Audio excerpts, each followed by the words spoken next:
আল্লাহ তাআলা লাখ কোটি শুকরিয়া যে আল্লাহ তাআলা আমাদেরকে সুস্থ রেখে সুস্থ অবস্থায় আমাদেরকে ক্লাসে উপস্থিত হওয়ার জন্য তৌফিক দিয়েছেন, এজন্য শুকরিয়া আলহামদুলিল্লাহ। প্রিয় ভাইয়েরা, আশা করি সকলেই সুস্থ আছেন। আমিও আলহামদুলিল্লাহ সুস্থ আছি আপনাদের দোয়ায়। আজকে একটু আলোচনা করব, একটু ভিন্ন বিষয়ে আলোচনা হবে ইনশাআল্লাহ।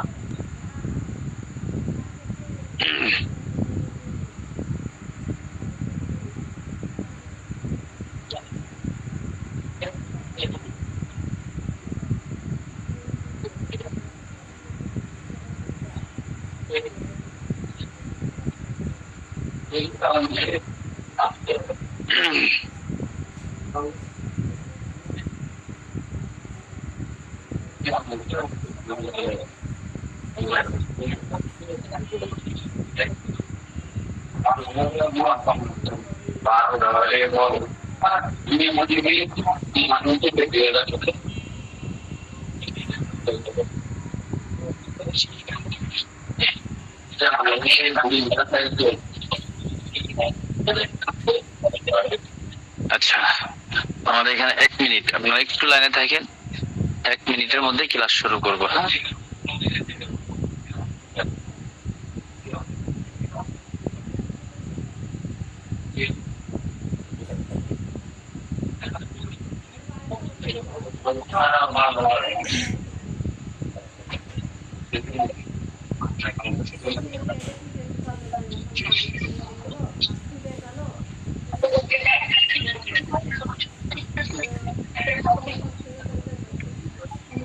হ্যাঁ, ফাইজ ভাই, এখনো পর্যন্ত ওরা ফোন গুলো ঠিক মতন ধরে না।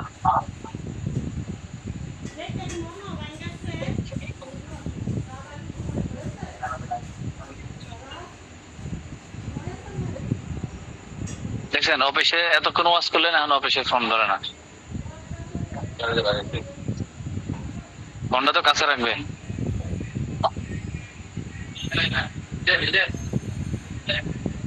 জি, আজকে একটু গুরুত্বপূর্ণ বিষয় আলোচনা হবে। হ্যাঁ, বিশেষ করে যে সমস্ত মা বোন এবং পুরুষ যারা বাবা হতে পারে না, তাদের ব্যাপারে কি কি কারণে গর্ভ হয় না, কোন কোন সমস্যার কারণে গর্ভ ধারণ করতে সমস্যা হয়, এই ব্যাপার নিয়ে আজকে আলোচনা করব। একটু মনোযোগ সহকারে শুনতে হবে, খুবই কিছু গুরুত্বপূর্ণ তথ্য আপনাদেরকে দিব আজকে। যে তথ্যগুলো আমাদের অনেকেরই বেশি উপকারে আসবে ইনশাআল্লাহ, অনেকেরই উপকার আসবে। যে সমস্ত ছেলে মেয়ে দুজনেরই সমস্যার কারণে অনেক সময় বাচ্চা কনসিভ করে না, বাচ্চা অ্যাকসিভ না করার কারণগুলো খুবই মনোযোগ সহকারে শোনার চেষ্টা করবেন। আপনার সাউন্ড কোনটা ক্লিয়ার নেই, কথা ক্লিয়ার শোনা যাচ্ছে না?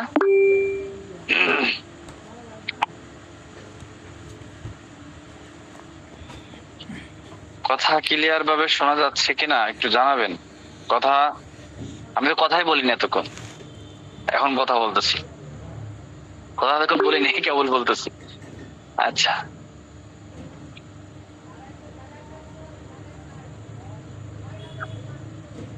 তো এই ব্যাপারগুলো আজকে খুবই গুরুত্ব সহকারে আলোচনা হবে ইনশাআল্লাহ। যে আমাদের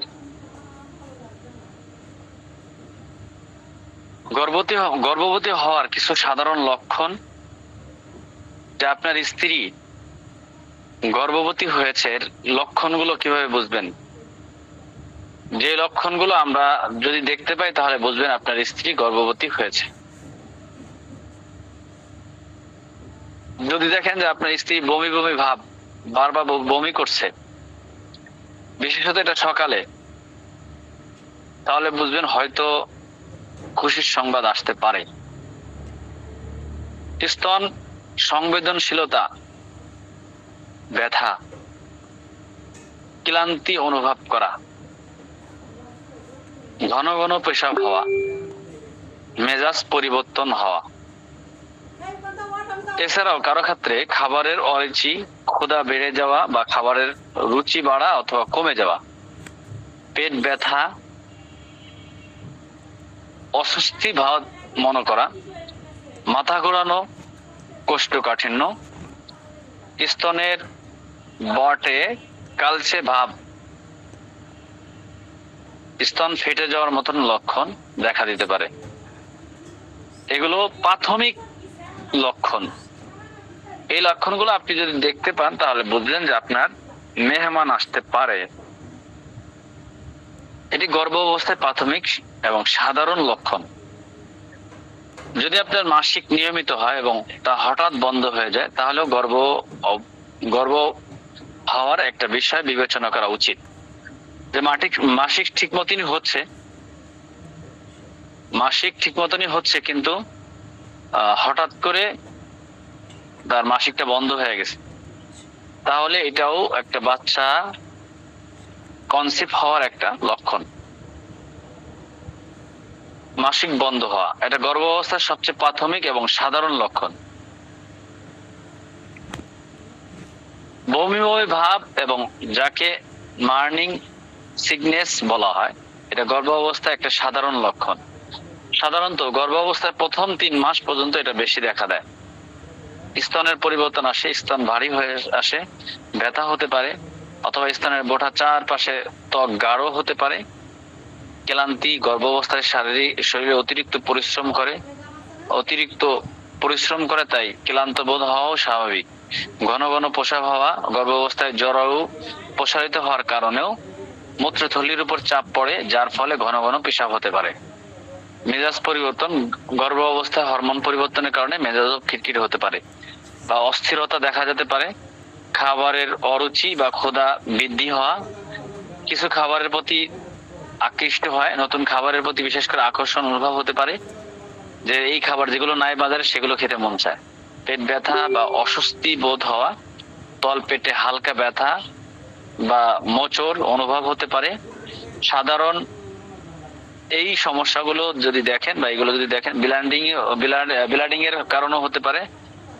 এরপরে মাথা ঘোরানো, হরমোন পরিবর্তনের কারণে মাথা ঘোরাতে পারে, হালকা মাথা ব্যথা হতে পারে, কোষ্ঠকাঠিন্য হতে পারে। গর্ভাবস্থায় হরমোন পরিবর্তনের কারণে কোষ্ঠকাঠিন্য হতে পারে। আচ্ছা, এই গর্ভাবস্থায় যদি গর্ভাবস্থা হয়ে যায়, তখন এই অবস্থায় আমাদের স্ত্রীদের সাথে আমরা সহবাস করতে পারবো কিনা, এটা কি নিরাপদ কিনা? গর্ভাবস্থায় সহবাস করা সাধারণত নিরাপদ, তবে কিছু সতর্কতা অবলম্বন করা উচিত। গর্ভাবস্থার প্রথম এবং শেষ দিকে সহবাসে এড়িয়ে যাওয়া ভালো, তবে কিছু ক্ষেত্রে চিকিৎসকের পরামর্শে সহবাস করা যেতে পারে।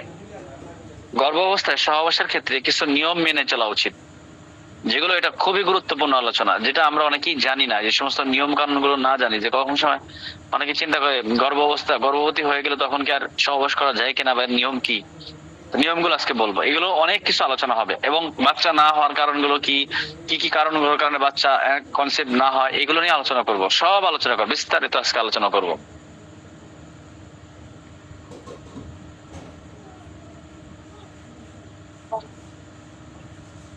কিছু ক্ষেত্রে সহবাস করার ক্ষেত্রে কিছু টেকনিক, কিছু কৌশল, কিছু নিয়ম আমাদেরকে অবশ্যই ফলো করতে হবে। সহবাসের সময় পেটে চাপ না লাগা এমন ভঙ্গি বেছে নিতে হবে, কোনোভাবেই যেন আপনার স্ত্রীর পেটের মধ্যে চাপ না লাগে। যে পদ্ধতিতে সহবাস করলে স্ত্রীর পেটে চাপ লাগবে না, সেরকম কোনো পদ্ধতি আপনাকে বেছে নিতে হবে।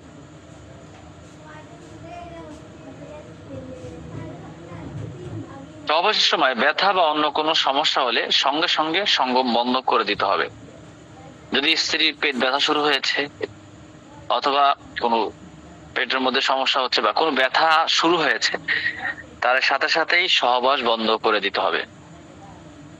যোনিপথে রক্তপাত হলে বা অন্য কোনো সমস্যা হলে দ্রুত চিকিৎসা পরামর্শ নিতে হবে।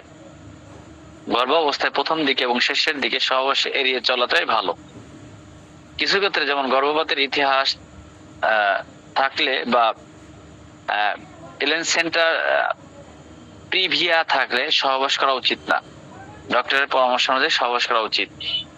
আরো কিছু বিষয় মনে রাখতে হবে, যেমন গর্ভাবস্থায় হরমোনের পরিবর্তনের কারণে যৌন ইচ্ছা কম বা বেশি হতে পারে।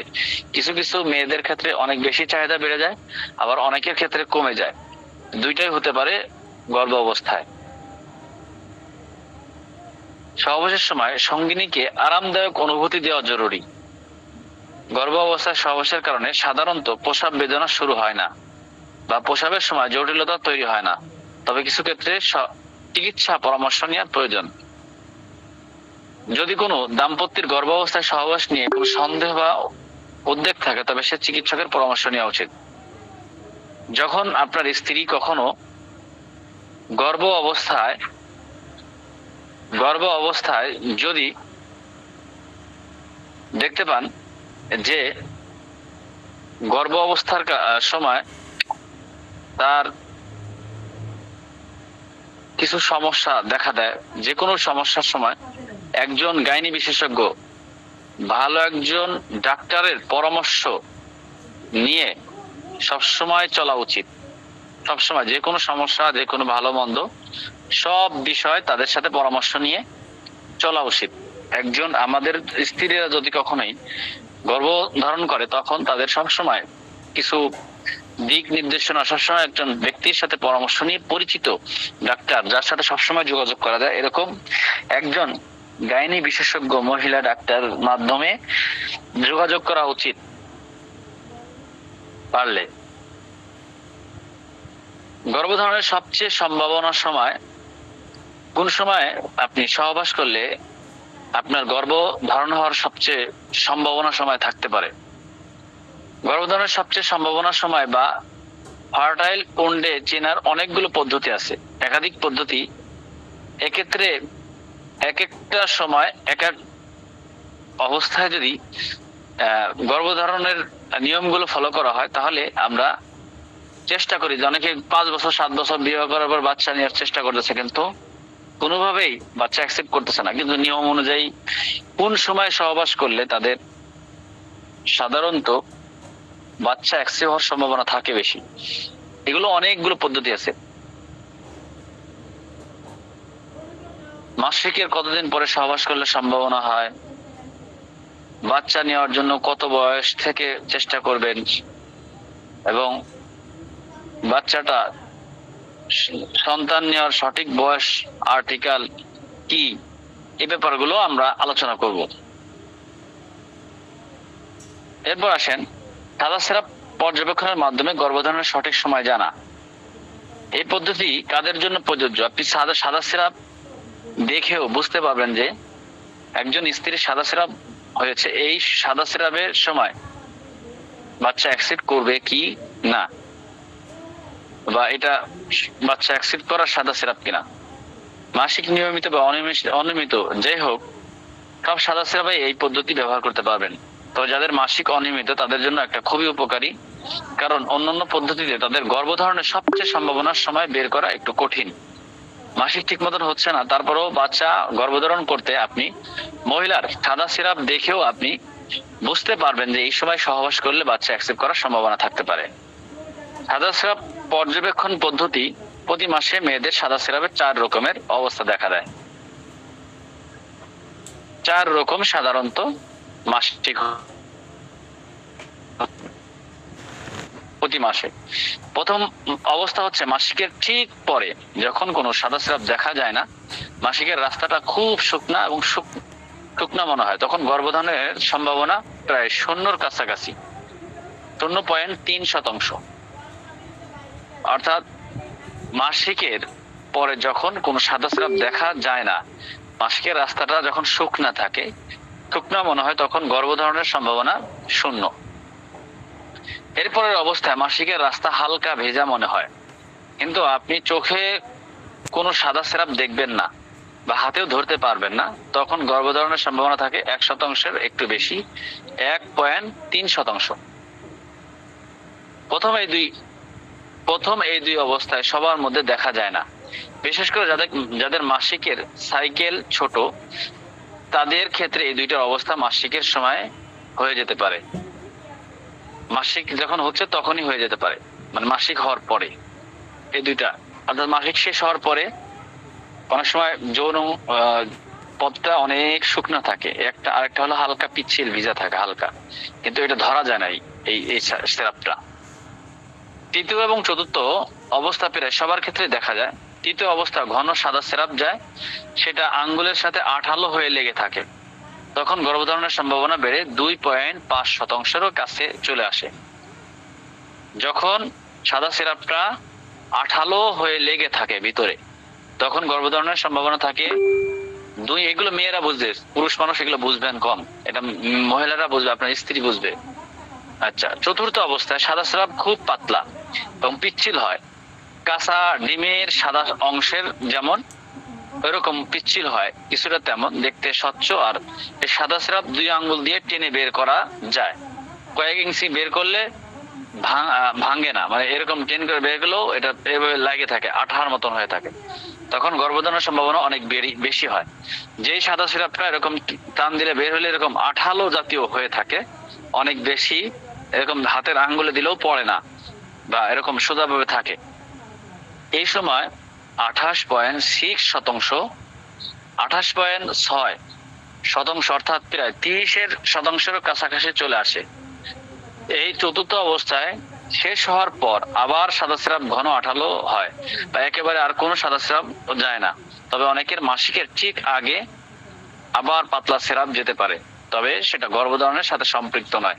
চতুর্থ নাম্বার সময় যদি আপনি, মানে আপনার মাসিক, মেয়েদের মাসিক ঠিক মতন হচ্ছে না, তারপরও আপনি এই মাসিকের এই সময় যদি চতুর্থ অবস্থায় যদি এই সাদা সিরাপটা যায় আপনার মাসিক শেষ হওয়ার পরে, এই মুহূর্তে যদি আপনি সঙ্গম করেন, আপনার স্ত্রীর সাথে সহবাস করেন, তাহলে আপনার স্ত্রীর গর্ভধারণ হওয়ার সম্ভাবনা থাকবে প্রায় 30%। সেদিকে আমরা একটু খেয়াল করব। এই পদ্ধতি কিভাবে কাজে লাগাবেন সেদিকে, যেদিন থেকে সাদা স্রাব দেখছেন সেদিন থেকেই শুরু করে, শেষ দিন পাতলা পিচ্ছিল সাদা স্রাব যাবে সেদিন সহ তারপরের 3 দিন এই সময়টা বাচ্চা নেওয়ার যথেষ্ট, মানে সর্বোচ্চ ভালো সময়। এই পদ্ধতি কাজে লাগাবেন হলো, যেদিন থেকে সাদা স্রাব দেখেছেন সেদিন থেকে শুরু করে শেষ দিন পাতলা পিচ্ছিল সাদা স্রাব যাবে সেদিন সহ তারপরের 3 দিন পর্যন্ত, পর্যন্ত এই সময়টা বাচ্চা নেওয়ার জন্য শেষ চেষ্টা করলে সবচেয়ে ভালো হয়। সাদা সিরাপ পরিবর্তন আসে কেন?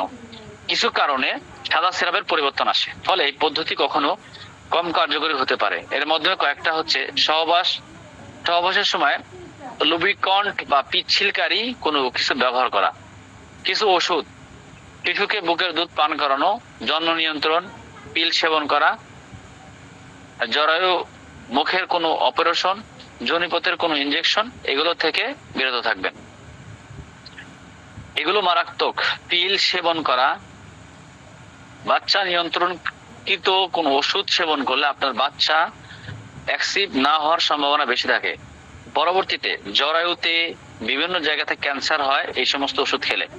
দেখবেন যে সমস্ত মেয়েরা এই সমস্ত ওষুধ বেশি খেয়েছে তাদের পরবর্তীতে তারা এই ধরনের রোগে আক্রান্ত হয়ে পড়ে।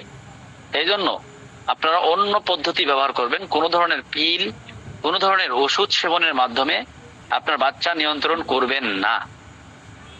শরীরের তাপমাত্রা গর্ভধারণের সবচেয়ে সম্ভাবনার সময় বা ফার্টাইল অন্ড চেনার অনেকগুলো পদ্ধতি আছে। একাধিক পদ্ধতির মধ্যে এক এক ভাবে গর্ভধারণের সঠিক সময় জেনে নেওয়া যায়। এই সময় সহবাসের দ্রুত গর্ভধারণের সম্ভাবনা বাড়ে। গর্ভবতী হওয়ার সবচেয়ে সম্ভাবনার সময় নির্ণয় করা পদ্ধতিগুলো, মাসিকের কতদিন পর সহবাস করলে সন্তান হয় তা নিয়ে এখন আমি আলোচনা করব।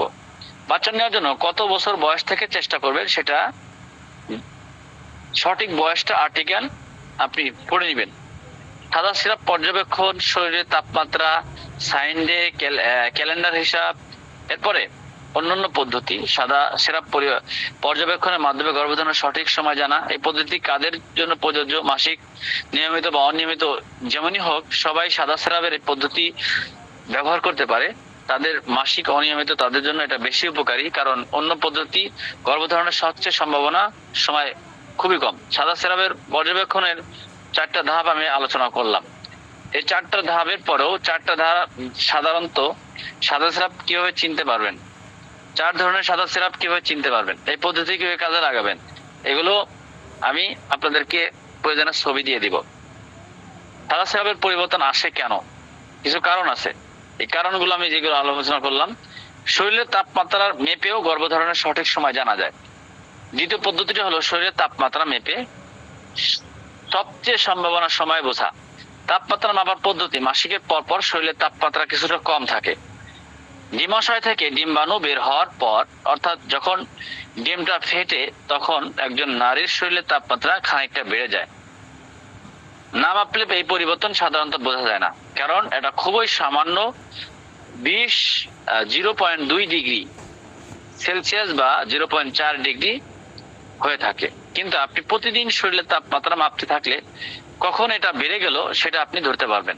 সেজন্য আপনি শরীরের তাপমাত্রা মাপবেন কখন, যেটা যখন এটা বেড়ে যাবে তখন বুঝবেন যে এটা আপনার সহবাসের সবচেয়ে মানে বাচ্চা নেওয়ার সবচেয়ে গুরুত্বপূর্ণ সময়। এক্ষেত্রে একটা রুল মেনে রাখবেন, 6 এর পর 3 টানা 3 দিন কম তাপমাত্রার পরে টানা 3 দিন বেশি তাপমাত্রা থাকতে হবে। যখন সাদা সিরাপ শেষ হবে 6 এর পরে 3 দিন টানা 6 দিন তাপমাত্রা কম থাকবে, এরপর 3 দিন বেশি তাপমাত্রা থাকবে। কত বেশি হবে? কমপক্ষে 0.2 ডিগ্রি সেলসিয়াস বা 0.4 ডিগ্রি ফারেনহাইট। একদিন তাপমাত্রা এসে সেটা আবার চলে গেলে তা হবে না। বিভিন্ন কারণে তাপমাত্রা হঠাৎ বেড়ে যেতে পারে। একটানা বেশি দিন তাপমাত্রা থাকতে হবে। পরে 3 দিন, তৃতীয় দিন পর্যন্ত ফার্টাইল উন্ড থাকে। এর বেশি তাপমাত্রা যতদিন থাকবে ধরে নিতে হবে ততদিন পর ফার্টাইল উন্ড শেষ। সঠিক তাপমাত্রা মাপার নিয়ম, কখন মাপবেন? ঘুম থেকে ওঠার পরে কোনো কিছু করার আগে বিছানায় থাকা অবস্থায় তাপমাত্রা মাপতে হবে। প্রতিদিন একই সময় মাপার চেষ্টা করবেন, অর্থাৎ নিয়মিত একই সময় ঘুম থেকে ওঠার অভ্যাস করতে হবে। বিছানার কাছেই থার্মোমিটার রাখবেন। কোথায় মাপতে হবে? আমরা অনেকেই বগলের নিচে তাপমাত্রা মাপি, এখানে সেট করলে হবে না, মুখের তাপমাত্রা মাপতে হবে। থার্মোমিটার জিহ্বার নিচে রেখে মুখ বন্ধ করবেন। কোন ধরনের থার্মোমিটার ব্যবহার করতে হবে? জ্বর মাপার সাধারণত পারদ থার্মোমিটার দিয়ে মাপতে হবে, এতে সূক্ষ্ম পরিবর্তন বোঝা যায় না। ডিজিটাল থার্মোমিটার ব্যবহার করতে হবে। বিভিন্ন ফার্মেসিতে অল্প খরচে এটা কিনতে পাওয়া যায়। এই পদ্ধতিতে ফার্টাইল উন্ড কখনো শুরু হয় বোঝা যায় না, তবে কখন শেষ হচ্ছে সেটা বোঝা যায়। সেজন্য আমরা এই পদ্ধতিতে তাপমাত্রার মাধ্যমে আমরা বাচ্চা কনসেপ্ট করার সঠিক সময় বের করতে পারবো। এই পদ্ধতি কিভাবে কাজে লাগাবেন? সাদা সিরাপের পদ্ধতি যেটা আমি বললাম সেটা ব্যবহার করে সাদা সিরাপ যাওয়ার যেদিন শুরু হচ্ছে সেদিন থেকে গর্ভধারণের চেষ্টা শুরু করবেন। যেদিন সাদা সিরাপ শেষ হলো আপনার যেদিন থেকে মাসিক শেষ হলো ওই দিন থেকে আপনি চেষ্টা শুরু করবেন। এই পদ্ধতি অনুসরণ করতে তাপমাত্রা বেড়ে যাওয়ার 3য় দিন পর্যন্ত চেষ্টা চালিয়ে যাবেন। তাহলে গর্ভধারণের সবচেয়ে সম্ভাবনার সময় আপনি এটাকে কাজে লাগাইতে পারবেন। শরীরের তাপমাত্রা কখন পরিবর্তন হতে পারে?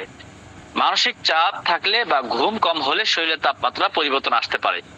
আবার শরীরের তাপমাত্রার পরিবর্তন যে কোনো ধরনের অসুস্থতার কারণেও হতে পারে।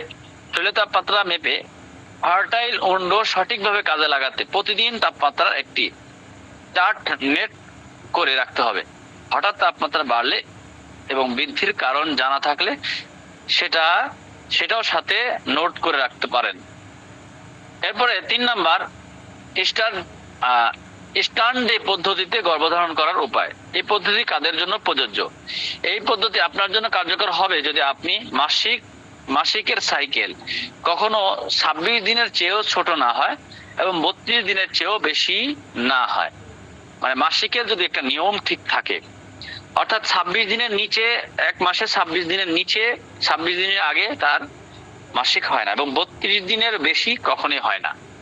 এই পদ্ধতিতে আপনি এই অনুযায়ী মাসিক শুরু হওয়ার পর 8 নাম্বার দিন থেকে 19 নাম্বার দিন পর্যন্ত আপনার ফার্টাইল উন্ড বা সবচেয়ে সম্ভাবনার সময়। আবার বলছি, যদি কোনো মহিলার 26 দিন অথবা 32 দিন এর মধ্যে তিনি এই দিনগুলোর মধ্যেই থাকতেছে, প্রতি মাসে এই দিনগুলোর মধ্যে যে কোনো একটা দিন হয়, হয় 27 দিন বা 28 দিন, এরকম হচ্ছে, এর 19-20 হয় না বা এরকমই হয়। তাহলে আপনি এই মাসিক শুরু হওয়ার পর, আজকে মাসিক শুরু হয়েছে, এর 8 দিন পর অর্থাৎ 5 দিন পর তার বন্ধ হয়ে গেছে, 4 দিন 5-6 দিন পরে বন্ধ হয়ে গেছে, এই 8 দিন পর থেকে 19 নাম্বার দিন পর্যন্ত আপনার সবচেয়ে সময়, অর্থাৎ 19 দিন, অর্থাৎ আপনার 10 দিনের বেশি তার থাকছে না। 10 দিনের বেশি হলে তো এটা ইস্তেহাজা, এটা তার মাসিক না, তখন এটা আপনার রোগ। অর্থাৎ তাহলে 11 দিন থেকে আপনি 19 পর্যন্ত পাচ্ছেন। আর এর মধ্যে যদি দেখেন যে আপনার 5 দিনে বন্ধ হয়ে যাচ্ছে বা 3 দিনে বন্ধ হয়ে যাচ্ছে, তাহলে আপনি 8 নাম্বার দিন থেকে 8 থেকে 19 নাম্বার দিন পর্যন্ত আপনার সবচেয়ে সম্ভাবনার সময়। অর্থাৎ 1 তারিখ মাসিক শুরু হলো, তাহলে 8 তারিখ থেকে 19 তারিখ পর্যন্ত সময়টা আপনার গর্ভধারণের সম্ভাবনা বেশি সময়। এই সময় আপনি আপনার সর্বোচ্চ চেষ্টা করতে থাকবেন। মাসিকের সাইকেল কিভাবে হিসাব করবেন? প্রথম দিন যেদিন মাসিক হয় সেদিন তারিখটা ক্যালেন্ডার দাগ দিয়ে রাখবেন, মাসিক কবে শেষ হলো সেটা দাগানোর প্রয়োজন নেই। এরপর আবার যেদিন মাসিক শুরু হলো ক্যালেন্ডার সেই তারিখটা দাগ দিবেন। এই দুইটা তারিখের মধ্যে যতদিন পার্থক্য সেটা আপনার মাসিকের সাইকেলের দৈর্ঘ্য। আপনি মাসিকের সাইকেল কিভাবে আপনি নির্ধারণ করবেন? মাসিকের সাইকেল নির্ধারণ করবেন, প্রথম যে মাসিকটা হলো, এই মাসের মাসিক হলো, এই তারিখটা আপনি ক্যালেন্ডারে লিখে রাখবেন। মাসিক কবে শেষ হলো সেটা লেখার আর প্রয়োজন নাই। এরপর আবার যেদিন মাসিক শুরু হবে আপনি ক্যালেন্ডারে সেই তারিখটা দাগ দিবেন। দিলে পরে এই 2 তারিখের মধ্যে, অর্থাৎ এই মাসে 1 তারিখ হয়েছে, পরের মাসে আপনার আবার শুরু হয়েছে 5 তারিখ, মাঝখানে এই 5 দিন হলো আপনার সাইকেল, মাসিকের সাইকেল টাইম। মাসিকের সাইকেল হিসাব করার সময় সাধারণত 2টা ভুল দেখা যায়। মাসিক শেষ হওয়ার দিন থেকে অনেকেই গোনা শুরু করে, কিন্তু হিসাব করতে হবে যেদিন মাসিক শুরু হলো সেদিন থেকে। তারপর অনেকে পরের মাসিক শুরু হওয়ার দিনটা গোনে, পরের মাসিক যেদিন শুরু হলো সেদিন থেকে নতুন সাইকেল হিসাব করতে হবে, এটা আমাদেরকে মাথায় রাখতে হবে। ধরেন আপনার মাসিক শুরু হলো 1 তারিখ, তারপর আবার মাসিক হলো সেটা মাসের 29 তারিখ, তাহলে 1 তারিখ থেকে সাইকেল শুরু হয়েছে, 28 তারিখেই শেষ, 29 তারিখে আবার নতুন সাইকেল শুরু হলো। এবার আপনার সেই সাইকেল থেকে 28 দিন, সাইকেল ছিল 28 দিনের। এই পদ্ধতিতে কিভাবে কাজে লাগাবেন? শুধু মাত্র এই পদ্ধতি ব্যবহার না করে সাথে অন্য পদ্ধতি মিলেও ব্যবহার করার চেষ্টা করবেন, কারণ সবসময় এই 8 নাম্বার থেকে 19 নাম্বার দিনের মধ্যে ডিম্বাণু বের হবে এমন নয়। এই জন্য অন্য পদ্ধতিও আপনাকে বুঝিয়ে দেওয়া প্রয়োজন মনে করছি। সেটা হলো স্ট্যান্ডার্ড ডে পদ্ধতির কার্যকারিতা বিভিন্ন কারণে কমে যেতে পারে, যেমন শিশুকে বুকের দুধ পান করানো, জন্ম নিয়ন্ত্রণ পিল সেবন, গর্ভধারণের সঠিক সময়। ক্যালেন্ডার হিসাব রেখে কিভাবে গর্ভধারণ উপায়? একটু কষ্ট করে হিসাব করতে হবে, হলেও বেশি ভালো হবে, কাজ করবে এই ক্যালেন্ডার হিসাব। একটু আগে আমি যেটা বলেছি যে মাসিকের সাইকেল হিসাব করতে হবে, এই নিয়মে অন্তত 6 মাস ধরে মাসিক হিসাব রাখতে হবে। এতে আপনি 6 থেকে 7টা সাইকেল দীর্ঘ মাঝখানে কতটুকু তফাৎ এটা আপনি পেয়ে যাবেন। সবগুলোর দৈর্ঘ্য একই নাও হতে পারে, কোনটা আসবে 33 দিন, কোনটায় 26 দিন, 6 এরকম 6টা সাইকেলের দীর্ঘ পাওয়ার পরে এদের মধ্যে সবচেয়ে লম্বা আর সবচেয়ে ছোট সাইকেল দুটো বেছে নিতে হবে, সবচেয়ে বড় 2টা এবং সবচেয়ে ছোট 2টা। সবচেয়ে ছোট সাইকেল থেকে 18 বিয়োগ করলে যে সংখ্যাটা পাবেন আপনার সাইকেলের সেই দিন থেকে ফার্টাইল অন্ড শুরু, আর সবচেয়ে লম্বা সাইকেল থেকে 11 বিয়োগ করলে যে সংখ্যাটা আসবে সেই দিন আপনার ফার্টাইল অন্ডের শেষ দিন। ধরা যাক আপনার সবচেয়ে ছোট সাইকেল হচ্ছে 26 দিনের, এখান থেকে 18 বিয়োগ করলে 8, অর্থাৎ আপনার সাইকেল 8ম দিন থেকে ফার্টাইল অন্ড শুরু। এরপর ধরা যাক আপনার সবচেয়ে লম্বা সাইকেল হচ্ছে 33 দিনের, 11 বিয়োগ করলে 22, অর্থাৎ আপনার সাইকেলের 22তম দিন হচ্ছে শেষ দিন। তাহলে মাসিক শুরু হওয়ার পরে 8 নাম্বার দিন থেকে 22 নাম্বার দিন হলো আপনার ফার্টাইল অন্ড। এর যে কোনো একদিন আপনার ওভার থেকে ডিম্বাণু বের হওয়ার সম্ভাবনা আছে, তাই সময়টাকে সহবাস করলে গর্ভধারণের সম্ভাবনা বেশি থাকে। 5 নাম্বার, অন্যান্য পদ্ধতিতে গর্ভধারণের সবচেয়ে উপায়। আমরা কিভাবে অন্যান্য পদ্ধতিতে আমরা ধারণ করতে পারে। বিভিন্ন ফার্মেসিতে ওভুলেশন টেস্ট কিট পাওয়া যায়, যেগুলো কিছুটা প্রেগনেন্সি টেস্টের মতো। প্রসাবের হরমোন লেভেল মেপে বলে দেয় কখন ডিম্বাণু বের হয়ে আসতে পারে। সেগুলো ব্যবহার করতে পারেন, তবে দাম তুলনামূলক বেশি। মোবাইল ফোন কিছু অ্যাপ ডাউনলোড করে নেওয়া যেতে পারে, যেমন ফুল কিলো গেলো।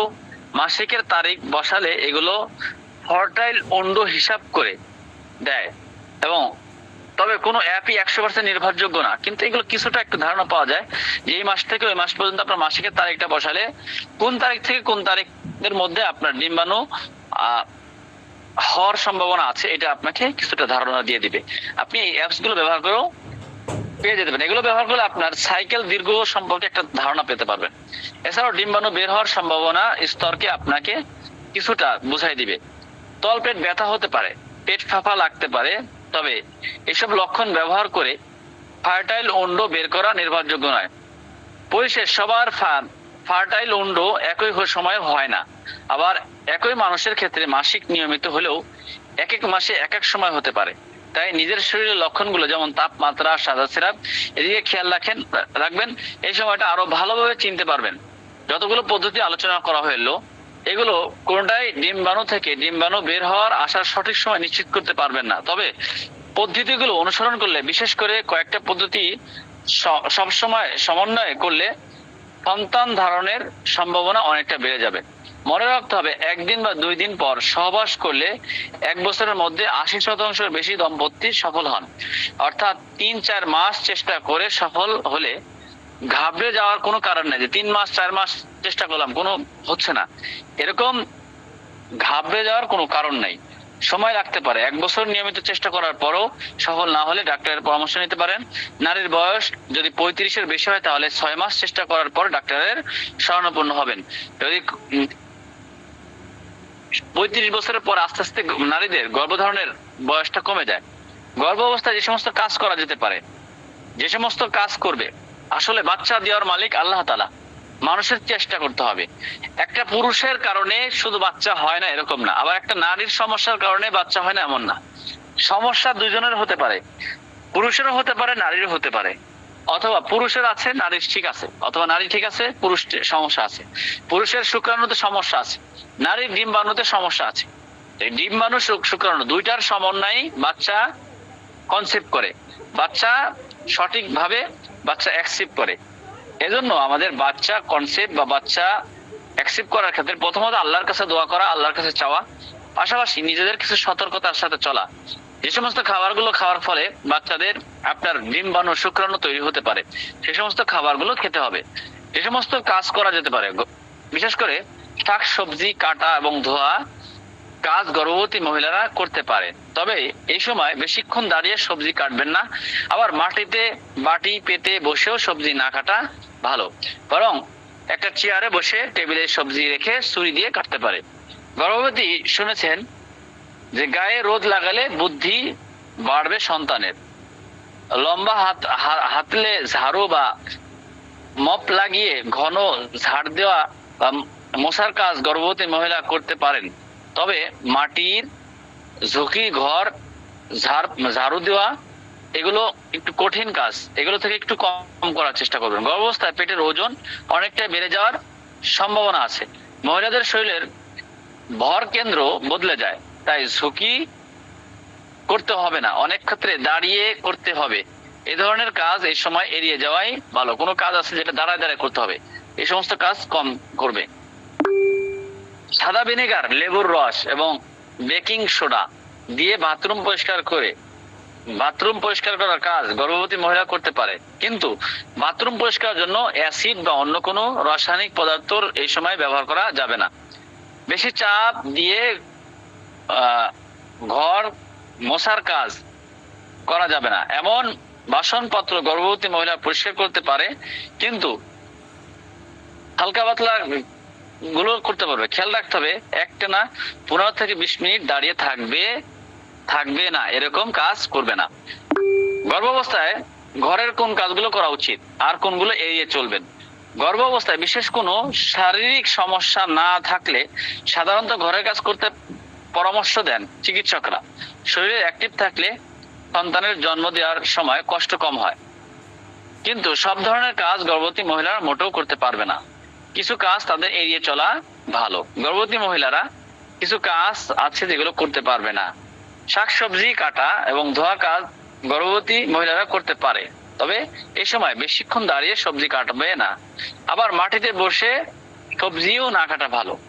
এ সময় গর্ভবতী মহিলাদের জীবনে এক বিশেষ সময়। এই সময় শরীরের এবং মানসিক নানা পরিবর্তন ঘটে যায়। মেয়েদের জীবনে এই সময় মহিলাদের ওজন অনেকটাই বেড়ে যায়, শারীরিক নানা সমস্যা এবং মেজাজের তারতম্য ঘটে যায়। এই সময় হয়ে থাকে প্রেগনেন্সি বিশেষ কোনো জটিলতা না থাকলে গর্ভবতী মহিলাদের সাধারণভাবেই জীবন কাটাতে পরামর্শ দেন স্বাস্থ্য বিশেষজ্ঞরা। ঘরের কাজ এবং এই সময় মহিলাদের করতে সাধারণত হালকা পাতলা ঘরের কাজ করতে বলা হয়। খুব ভারী কাজ করতে নিষেধ করা হয়। হালকা কাজ গর্ভাবস্থায় করা যেতে পারে, কারণ হালকা হাঁটাচলা করা, ঘরের কাজগুলো করে গর্ভবতী মহিলাদের শরীরকে ভালো থাকবে। দেখে নেন ঘরের যে সমস্ত কাজ গর্ভবতী মহিলারা করতে পারে এবং কোনগুলো তাদের এড়িয়ে যাওয়া উচিত। গর্ভাবস্থায় যে সমস্ত কাজ করা যেতে পারে, শাকসবজি কাটা, ধোয়া এবং গর্ভবতী মহিলাদের এগুলো করতে পারে, তবে এই সময় বেশিক্ষণ দাঁড়িয়ে সবজি কাটবে না। গর্ভবতী অনেকেই বলে রোদ্রে গায়ে রোদ লাগানো যাবে কিনা। হ্যাঁ, গায়ে রোদ লাগানো এইটা বাচ্চার বুদ্ধি মেধা বিকাশে বেশ ভূমিকা পালন করতে পারে। হালকা পাতলা রোদ লাগাতে পারে, লম্বা হাতলে ঝাড়ু দিতে পারবে, মাটিতে বেশি ঝুঁকে ঝাড়ু দিবে না। গর্ভাবস্থায় পেটের ওজন অনেকটাই বেড়ে যায়, মহিলাদের শরীরের ভার কেন্দ্র বদলে যায়, তাই ঝুঁকি পূর্ণ কাজ থেকে এড়িয়ে চলা উচিত এবং দীর্ঘ সময় দাঁড়িয়ে কাজ করা থেকে দূরে থাকবে। গর্ভাবস্থায় যে সমস্ত কাজ এড়িয়ে যাওয়া। গর্ভধারণ অবস্থায় প্রথম কয়েক মাস প্রায় সব ধরনের কাজ থেকে এড়িয়ে যেতে পারে, তবে পেটের চাপ পড়ে মানসিক অশান্তির কারণ হয় এমন কোনো কাজ গর্ভবতী মহিলাদের করা উচিত না। গর্ভবতী মহিলাদের হাসি খুশি এবং টেনশন মুক্ত থাকা খুবই জরুরি। সবসময় যে সমস্ত মা বোনেরা এই গর্ভাবস্থায় হাসি খুশিতে থাকে তাদের বাচ্চারা উৎফুল্ল হয়, বাচ্চারা খুবই ভালো হয়, মেধা সুন্দর থাকে। এজন্য হাসি খুশি রাখার চেষ্টা করবেন, টেনশন মুক্ত থাকার চেষ্টা করবেন। সাবধান, বাড়ি থাকা এই 5 জিনিস গর্ভ অবস্থায় আপনার বড় ক্ষতি করতে পারে। ভারী কিছু বহন করতে হবে এমন কোনো কাজ গর্ভবতী মহিলা করবে না। কোনো আসবাব একদিক থেকে অন্যদিকে সরানোর কাজ করা যাবে না। পর্দা পাল্টানো বা ফ্যান পরিষ্কার করার মতন কাজ এই সময় করবেন না। উঁচু স্থানে উঠে করতে হবে এরকম কোনো কাজ গর্ভ অবস্থায় করা যাবে না। বাড়িতে পোষ্য থাকলে বিশেষ করে বিড়াল বর্জ্য গর্ভবতীরা যেন কোনো রকমই পরিষ্কার না করে, তাদের বিড়ালের ময়লা আবর্জনা, বিড়ালের বাথরুম এগুলো কোনোভাবে যেন পরিষ্কার না করে। এর মধ্যে রাসায়নিক থাকে যা হবুমা এবং গর্ভ সন্তানের বড় ক্ষতি হতে পারে। ঘরে আর কেউ না থাকলেও যদি একান্ত গর্ভবতী মহিলাকে পরিষ্কার করতে হয় তাহলে খুব সতর্কতার সঙ্গে করতে হবে। হাতে গ্লাস পরে এবং এটাকে খুব ভালোভাবে সাবধানের সাথে হাতটা পরিষ্কার করে জীবাণুনাশক দিয়ে পরিষ্কার করতে হবে। গর্ভাবস্থায় কিছু কাজ আছে যা এড়িয়ে চলা উচিত। এর মধ্যে রয়েছে ভারী জিনিস উত্তোলন করা, দীর্ঘক্ষণ দাঁড়িয়ে থাকা, অতিরিক্ত শরীরের পরিশ্রম, ধূমপান, মদ্যপান এবং কিছু নির্দিষ্ট খাবার গ্রহণ করা থেকে বিরত থাকা। এছাড়াও কিছু রাসায়নিক পদার্থ এবং কিছু নির্দিষ্ট ওষুধপত্র থেকে দূরে থাকতে হবে। গর্ভাবস্থায় যেগুলো এড়িয়ে চলা উচিত একটা বিস্তারিত তালিকা আমি এখন আলোচনা করব। ভারী জিনিস উত্তোলন, গর্ভাবস্থায় ভারী কিছু তোলা বহন করা, গর্ভাবস্থায় ঝুঁকি বাড়ে এরকম কিন্তু অতিরিক্ত পরিশ্রম, অতিরিক্ত শারীরিক ব্যায়াম করা। স্বাভাবিক ব্যায়াম করা ভালো, কিন্তু অধিক মাত্রায় ব্যায়াম করা যাবে না। গর্ভ অবস্থায় ঝুঁকিপূর্ণ কাজ থেকে দূরে থাকতে হবে। এরপরে হালকা ব্যায়াম করলে ভালো। অতিরিক্ত পরিশ্রম মায়ের এবং শিশুর স্বাস্থ্যের জন্য ক্ষতিকর হতে পারে। দীর্ঘক্ষণ দাঁড়িয়ে থাকলে পায়ের ব্যথা হতে পারে এবং শরীরের ভারসাম্য নষ্ট হতে পারে, তাই দীর্ঘক্ষণ দাঁড়িয়ে থাকা এড়িয়ে চলুন। ধূমপান মদ্যপান দুটোই গর্ভবতী মায়ের জন্য ক্ষতিকর। এটা শিশুর শারীরিক মানসিক বিকাশে বাধা সৃষ্টি করতে পারে। কিছু নির্দিষ্ট খাবার রয়েছে যা গর্ভাবস্থায় এড়িয়ে চলা উচিত, যেমন কাঁচা বা আধা সিদ্ধের মাংস, ডিম, মাছ কিছু নির্দিষ্ট ধরনের পনির, এছাড়াও ক্যাফেইন যুক্ত পনির, ফাস্ট ফুড কম খাওয়া উচিত। কিছু রাসায়নিক পদার্থ যেমন কীটনাশক, পেইন্ট, থিনার ইত্যাদি থেকে দূরে থাকুন। এই পদার্থগুলো গর্ভ শিশুকে ক্ষতি করে। কিছু ওষুধ, গর্ভাবস্থায় কিছু ওষুধের সেবন করা উচিত না, তাই কোনো ওষুধ সেবনের আগে অবশ্যই ডাক্তারের পরামর্শ নিন। অতিরিক্ত টেস্ট, অতিরিক্ত মানসিক চাপ, উদ্বেগ এড়িয়ে চলতে হবে। গর্ভাবস্থায় মায়ের মানসিক স্বাস্থ্য ভালো থাকা খুবই জরুরি। অতিরিক্ত গরম বা ঠান্ডা আবহাওয়া বেশিক্ষণ থাকা উচিত নয়। অতিরিক্ত শব্দ বা কোলাহল পরিবেশে বেশিক্ষণ থাকা উচিত নয়। এই বিষয়গুলো যদি কেউ মেনে চলে তাহলে একজন গর্ভবতী মা সে সুস্থ থাকতে পারবে, গর্ভবতী অবস্থায় সে সুস্থ থাকতে পারবে। এজন্য প্রিয় ভাইরা, আমাদেরকে এই জিনিসগুলো মাথায় রাখতে হবে। এখন আসলে একজন মহিলার বাচ্চা না হওয়ার কিছু আরো কারণ রয়েছে। একজন মহিলার সবচেয়ে বাচ্চা কনসেপ্ট না হওয়ার সবচেয়ে প্রথম কারণ হলো মহিলার সমস্যার মধ্যে তার যদি অনিয়মিত মাসিক হয়, মাসিকটা যদি সঠিক নিয়মে না হয়, তাহলে তার বাচ্চা গর্ভধারণ করতে পারবে না। এটা তাকে তাহলে সর্বপ্রথম আপনার মহিলার সমস্যা থাকলে আগে মাসিকের সমস্যাটা দূর করতে হবে। দ্বিতীয় নাম্বার, যদি মহিলার ডিম্বাণুতে সমস্যা থাকে, বীর্য পাতলা থাকে, অথবা তার ডিম্বাণুতে সমস্যা থাকে, অথবা অনেক ডিম্বাণু আছে কিন্তু মরা, বেশিরভাগগুলোই মরা, অথবা দুর্বল, যার কারণে সেই স্পাম্পের ভিতরে প্রবেশ না করার ফলে তখন দুইটার জিনিসের সমন্বয়, যখন দুইটা জিনিস পুরুষের এক্স এবং এক্স ওয়াই এই দুইটা যখন একসাথে সমন্বয় হবে, এক জায়গায় হবে, আপনার মহিলাদের এই রেহেমদানির মধ্যে যখন প্রবেশ করবে, তখন এটা অটোমেটিকলি এর মুখটা বন্ধ হয়ে যায়, তখন এটা মূলত বাচ্চাটা কনসেপ্ট করে। সেজন্য আমাদেরকে এই জিনিসগুলো মাথায় রাখতে হবে।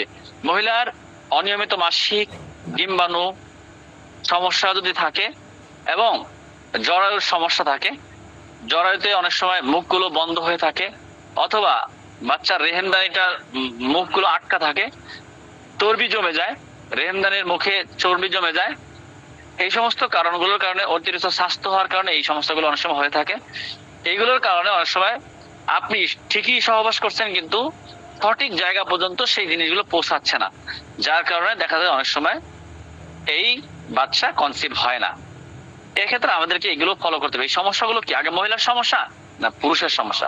পুরুষের ক্ষেত্রে অনেক সময় শুক্রাণুতে সমস্যা থাকে, শুক্রাণুর স্পাম গুলো মরা থাকে অথবা দুর্বল থাকে, তো এই স্পাম বীর্য পাতলা থাকে, এই সমস্যাগুলোর কারণে অনেক সময় বাচ্চা কাচ্চা হয় না। এইগুলো পুরুষের সমস্যা দূর করতে হবে। তো এক্ষেত্রে আপনি একটা ছেলে মেয়ে শুক্রাণু এবং ডিম্বাণু বাচ্চাগুলো তাজা রাখার জন্য আপনি সঞ্জীবনী হালুয়া নামে একটা পাউডার হালুয়া আছে, এটা তৈরি করে আপনি খাওয়াতে পারেন, অর্থাৎ জীবন ফিরিয়ে দেয়।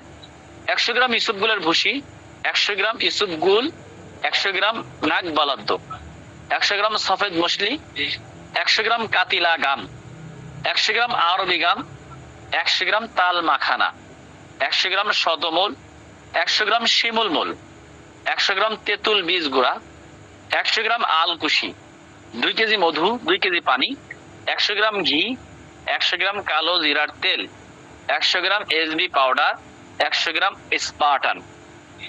ইসুপগুলের ভুসি এটা অনেকটাই শুক্রাণু ডিম্বাণু তৈরি করার ক্ষেত্রে কাজে লাগে। যদি কারো বীর্য পাতলা থাকে বা শুক্রাণুতে সমস্যা থাকে, আপনি এক গ্লাস দুধ নেবেন, দুধের মধ্যে 1 চামচ ইসুপগুলের ভুসি দিয়ে একটু চিনি বা মিশ্রি দিয়ে আপনি এটাকে জাল করে এটা খাবেন। আপনার শুক্রাণু বা ডিম্বাণুতে সমস্যা থাকে এটা খাওয়াইতে পারেন, বীর্য বেশি পাতলা থাকলে এটা খাওয়াইতে পারেন। এটা ন্যাচারাল একটা খাদ্য, ডিমের সাথে দুধের সাথে ইসুপগুলের ভুসি এটা দিয়ে আপনি, এটা একটা হালুয়া হবে, এটাও এক ধরনের হালুয়া, এটাও খাওয়াইতে পারেন।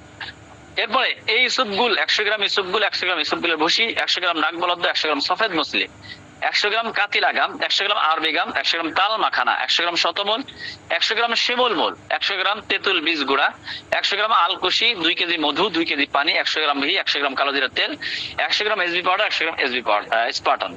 এই সবগুলো ভেষজকে একসাথে মিক্স করতে হবে। মিক্স করার পরে প্রথমে পানি এবং মধু জাল করতে হবে, তারপর কালো জিরার তেল, ঘি ঢেলে দিতে হবে, তারপর জাল করতে করতে এটা উতরে যাবে, তারপরে এটা আস্তে করে আপনি কি করবেন, এই কাতিলা এটাকে আস্তে আস্তে আপনি কি করবেন, এই এটাকে আপনি কি করবেন, সব ভেষজ গুলোকে একসাথে দিয়ে দিবেন।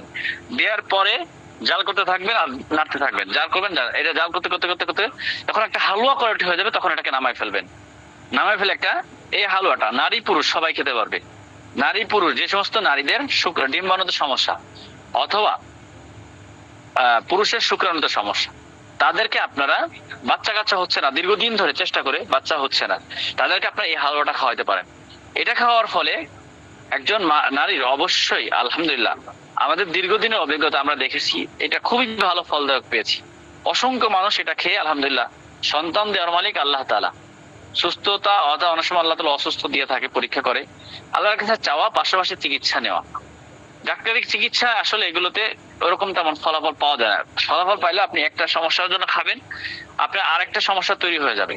সেক্ষেত্রে মাসিকটা ঠিক মতন রেখে, মেয়েদের ক্ষেত্রে মাসিকটা ঠিক মতন হচ্ছে কিনা এবং ভিতরগত কোনো সমস্যা আছে কিনা, রেহেমের মধ্যে অথবা ডিম্বাণু অথবা বাচ্চার রেহেমদানির মুখে কোনো ধরনের কোন চর্বি জমে গেছে কিনা অথবা প্রবেশ করতে পারছে কিনা, বা এই বাচ্চার দানি নষ্ট হয়ে গেছে কিনা, দুইটা টিউব থাকে, এই টিউবের কি অবস্থা, এগুলো একটু যদি পরীক্ষা নিরীক্ষা করে দেখা যায়, তাহলে যদি দেখা যায় সব ঠিকঠাক আছে, তাহলে আপনার এই ওষুধগুলো খাইলে আল্লাহর রহমতে আশা করি আল্লাহর মেহেরবানিতে যদি কোনো পুরুষের কোনো সমস্যা থাকে, মহিলার কোনো সমস্যা থাকে, তাহলে বাচ্চা কাচ্চা অ্যাকসেপ্ট করার ক্ষেত্রে বেশ ভূমিকা পালন করবে।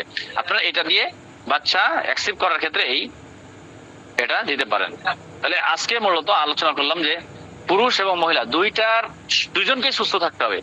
দুজনের সুস্থ রেখে যদি চেষ্টা করেন তো আল্লাহর মেহেরবানিতে হতে পারে আল্লাহ তাআলা আপনাকে সন্তান দান করতে পারে। তো সেক্ষেত্রে আমরা এটা চেষ্টা করলে আল্লাহ হয়তো আপনার মুখের দিকে তাকিয়ে আল্লাহ তাআলার কাছে চাইলে, আপনার টাকা পয়সা আছে, অনেক কিছু আছে, কিন্তু আপনার সন্তান নাই, এই টাকা পয়সা আপনি কি করবেন? এই টাকা পয়সার কোনো লাভ নাই, কোনো দাম নাই। সেজন্য আমাদেরকে সন্তান আছে, আপনার কষ্ট বৃথা যায় না, মানে কষ্টটা কষ্ট কষ্ট মনে হবে না, সন্তানের মুখের দিকে তাকালে আপনার সব কষ্ট কিছুই মনে হবে না। এজন্য সন্তান এটা খুব গুরুত্বপূর্ণ। বেশি বেশি সন্তান নিবেন, বেশি বেশি উম্মত বাড়াবেন। প্রতি 1-2 বছর পর পর, 2-3 বছর পর পর আপনার বাচ্চা একটু বড় হইলেই আরেকটা নিয়ে নেবেন, চেষ্টা করবেন। আর মস্তিষ্ক মাথায় রাখবেন, সিজারের মস্তিষ্ক বাদ দিবেন। আগের 10 বছর আমরা হয়েছি, আমরা 20 বছর 30 বছর আগে হয়েছি, আমরা 5-6 জন ভাই বোন হয়েছি, আমাদের একজনও তো সিজার করে নাই, তো কেমনে হইলাম আমরা?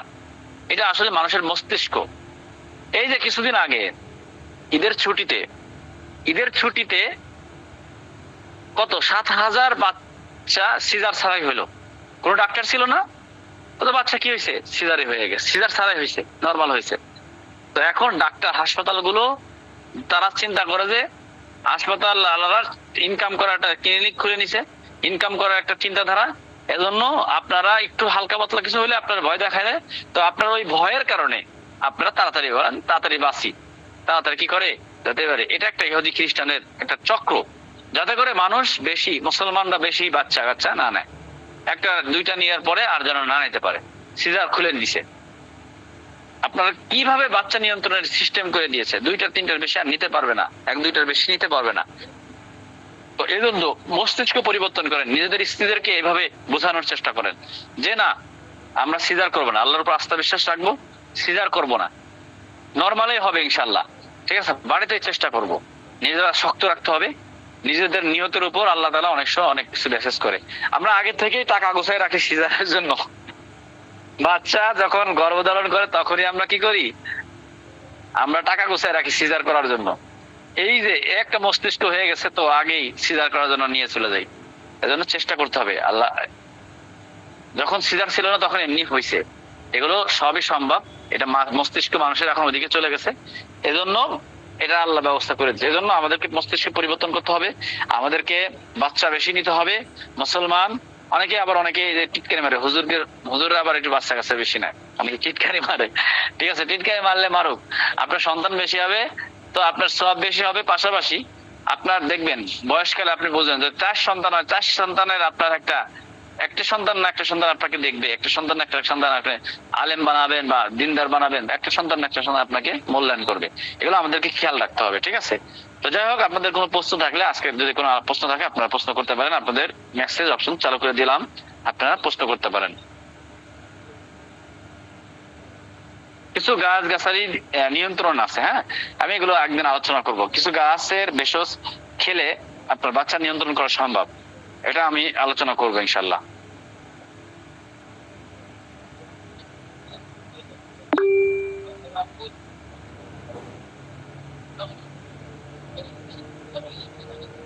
বারো তেরো দিনের শিশু বাচ্চা কোন ক্রমে মায়ের স্তনকে, এই বাচ্চাকে আপনি কি করেন, যদি আমি আর একটা কথা বলে দিই, যদি কোনো মায়ের দুধ যদি না আসে অথবা কোনো বাচ্চা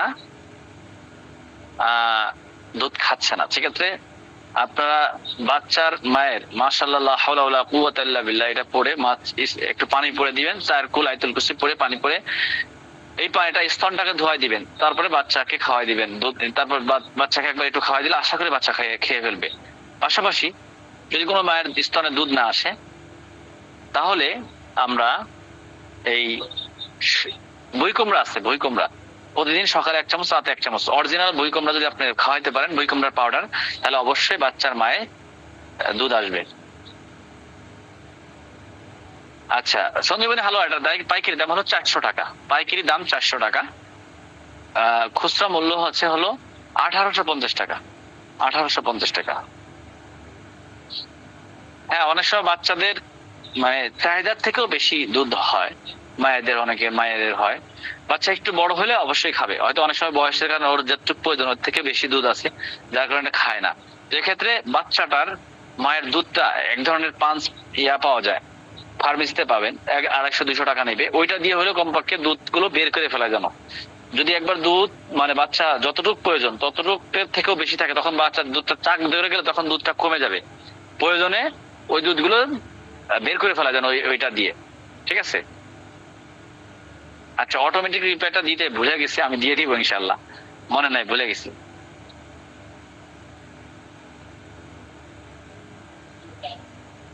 বাচ্চা রাগী হয় কেন? বাচ্চা রাগী হয় মা বাবার কারণে, অনেক কারণে। মা যদি অনেক রাগী হয় অথবা বাচ্চার বাবা যদি অনেক রাগী হয়, অনেক সময় এগুলোর কারণে হতে পারে। আমাদের জন্ম নিয়ন্ত্রণের ওষুধ আমরা বানাই নাই, হ্যাঁ, কিন্তু ন্যাচারাল ভাবে কিছুটা করা যায়। সঞ্জীবনী হালুয়া, নামটা হলো সঞ্জীবনী হালুয়া। মাসিক ঠিক মতন না হলে আমাদের স্পেশাল পাঞ্জা লিকুরিন, স্পেশাল পাঞ্জা লিকুরিন আমি আপনাদেরকে বানানো শিখাইছি।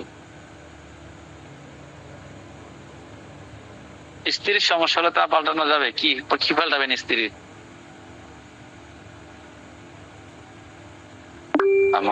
এক মহিলার প্রতি মাসে 1 থেকে 5 তারিখের মধ্যে মাসিক হয়, কিন্তু ওই মহিলা হজে যাওয়ার কারণে, কোথাও বেড়াতে যাওয়ার কারণে মাসিক এর তারিখটা পরিবর্তন করতে যায়, এটা কোনো ওষুধের মাধ্যমে সম্ভব কিনা?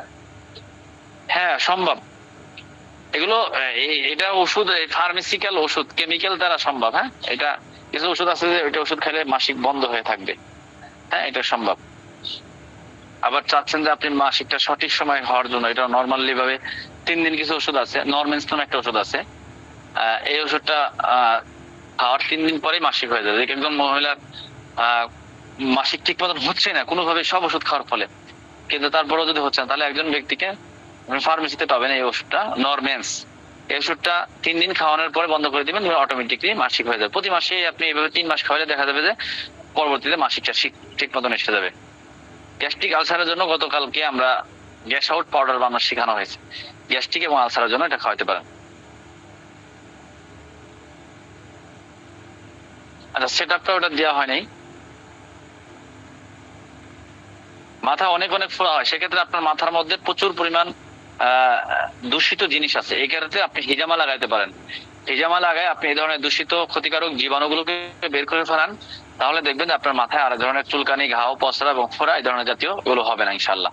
সেক্ষেত্রে আপনি হিজামার ট্রেনিংটা করে আগামী 13, 14, 15, 16 এই যে কোনো 1 তারিখে আপনি ট্রেনিংটা করতে পারেন। হিজামা এবং পলিবাস ট্রেনিংটা করে আপনি আপনার ইনকামের একটা মাধ্যম এবং আপনার সুস্থতার জন্য একটা ব্যবস্থা আপনি করতে পারেন। বাচ্চাদের স্বাস্থ্যের জন্য আমাদের জাইফা বেবি ফুড আছে।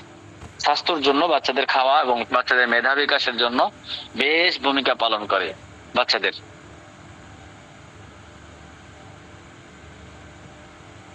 মুখের ব্রণ দূর করার জন্য এটা অনেক ক্লাস করা হয়েছে। আমাদের একটা সাবান আছে, সিরাম আছে। সিরাম ব্যবহার করার মাধ্যমে মুখের ব্রণ, কালো দাগ, চেহারা সুন্দর স্মার্ট হওয়ার জন্য এটা আছে। আমি সৌদি থাকি ওস্তাদ, আমি প্রতিনিয়ত আপনার ক্লাস করি। ধন্যবাদ।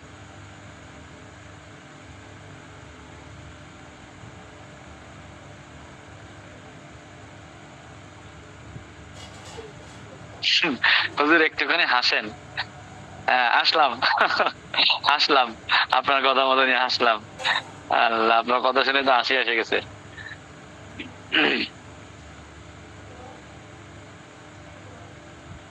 ঘন ঘন পেশাব হচ্ছে, এটার জন্য পারলে আপনি ঘন ঘন পেশাব কি কারণে হয়? অনেক সময় আপনার পেশাবে ইনফেকশন থাকার কারণে হতে পারে, আবার অনেক সময় আপনার এটা মেহরোগের কারণেও হতে পারে। মেহরোগের জন্য একটা ওষুধ আছে। আবার আপনি যদি ঘন ঘন পেশাব হয়, আপনি পেঁয়াজের রস খান 1 সপ্তাহ, 1 চামচ করে পেঁয়াজের রস খান, তাহলে দেখবেন আপনার ঘন ঘন পেশাব কমে যাবে। যদি সেটা না পারেন, আপনি অ্যাপেস মেইল 30 হোমিও একটা ওষুধ আছে, এটা খেতে পারেন। হোমিও না পেলে ইউকেল 2 এটা আপনি খেতে পারেন, ফার্মেসিতে পাবেন। এই 1 সপ্তাহ খেলে আপনার ঘন ঘন পেশাব কমে যাবে। অথবা আমাদের একটা ওষুধ আছে মেহনাজ বটিকা, এটা খেলেও ঘন ঘন পেশাব কমে যাবে। ওটা 450 টাকা বাচ্চাদের, যেটা ওজন বাড়ানোরটা। হ্যাঁ, হ্যাঁ, ফেসবুকে ভিডিওটা দিব ইনশাল্লাহ। আমার মনে নাই, আমি ব্যস্ত ছিলাম, যার কারণে দিতে পারি। আজকে হলো আমার একটা পরীক্ষা ছিল। আমি কিন্তু এখনো পরীক্ষা দেই, বুঝছেন, এখন পরীক্ষা দেই। আজকে একটা পরীক্ষা ছিল, এই পরীক্ষা দিতে যায় আমার সারাদিন চলে গেছে, যার কারণে আমি সুযোগ পাইনি। হ্যাঁ, দিতে পারিনি। ঠিক আছে, আজকের মতন বিদায় নিতে চাচ্ছি। আবার আপনাদের সাথে দেখা হবে ইনশাল্লাহ আগামী কালকে। সবাই ভালো থাকেন, সুস্থ থাকেন। আজকের মতন বিদায় নিচ্ছি। আসসালামু আলাইকুম ওয়া রাহমাতুল্লাহি ওয়া বারাকাতুহু।